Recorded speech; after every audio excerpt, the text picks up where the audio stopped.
ZIG ZIGLAR. ZIGLAR. Inspiring true performance. Hi, everyone. My name is Blake Lindsay. This is Jill Tibbles. Hi. We certainly want to say welcome to the Inspire podcast. It's a Ziglar podcast that we do free every single week. And we want you to tell everybody about it because we're excited about this. We're going to do a video podcast at least once a month. Mr. Ziglar is here today, and I'm excited about this. I want to ask you, Mr. Ziglar, why is your faith so important?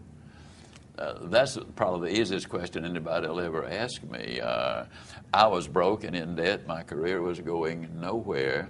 But on July 4th, 1972, I committed my life to Christ as a result of an elderly black lady spending the weekend in our home. Well, I've always been honest. I've always had character. I don't believe anybody can claim an unpaid debt that I owe them. I've always felt I had good character. God blessed me with a strong voice and, a sense of humor, which is always important. But the reality is my career was at a standstill. Literally, when I got an invitation to speak in those years, we had a family celebration. That meant I had a payday in front of me. Well, from the day that I found my faith in Christ and started expressing it publicly, my career absolutely exploded. I've not had to solicit a speaking engagement in over 30 years. My phone just rings. People are desperately hungry for the truth. My speaker friends have asked me repeatedly, how do you get by with that? I said, well, let me tell you something. Let me explain it to you. Over 90% of the people in America believe there is a God. Why on earth would I risk offending over 90% of my audience by not talking about what they believe? Good point. Friend, now that is not good marketing. As No, a matter sir. of fact, that's not marketing at all. So God has blessed that effort. And I have kind of a role model to go by, and that was our founding fathers.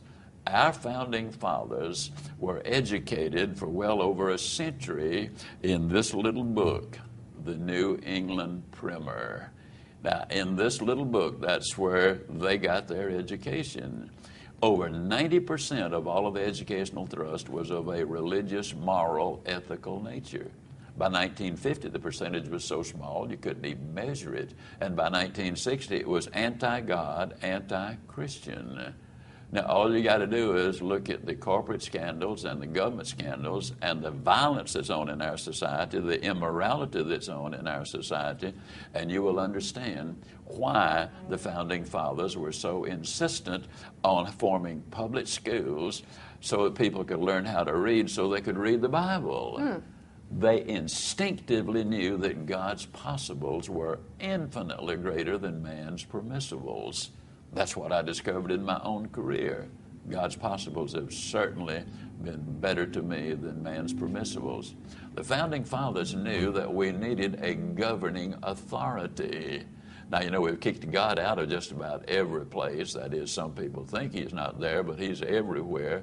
You can trust me on that one. Yes. But let me tell you that when you really look at what the teachings have been, it makes a whole lot of difference.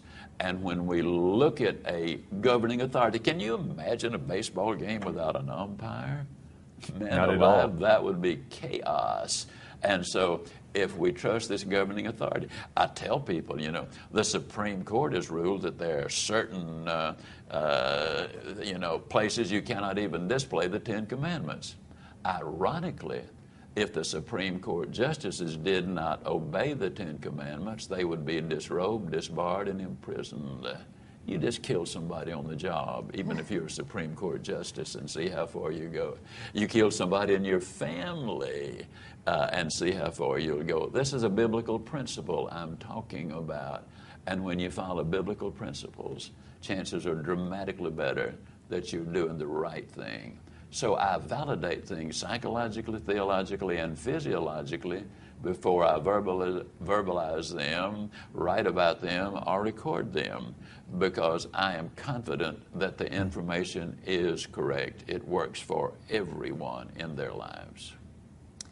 Zig, one of the things I've appreciated about you through the years is that you've made no secret to the fact that you've had tough times in your life. And I want to know how your faith has played into helping you through those tough times. Well, you know, my Bible gives me a lot of information along those lines. And I believe one of the little verses that says, this too shall pass. I don't know whether a preacher said that or whether that's in the Bible, but I believe that. We go through cycles. We have our ups and our downs. But when you're down, we need to understand is, and I certainly understand this, that the God of the mountaintop is also the God of the valley. And the good news is that most of us, when we're on the mountaintop, we say, hey, man, I'm doing this good. When we're in the valley, we say, Lord, I need help. And that's where the difference comes in. He always hears the prayer of a believer.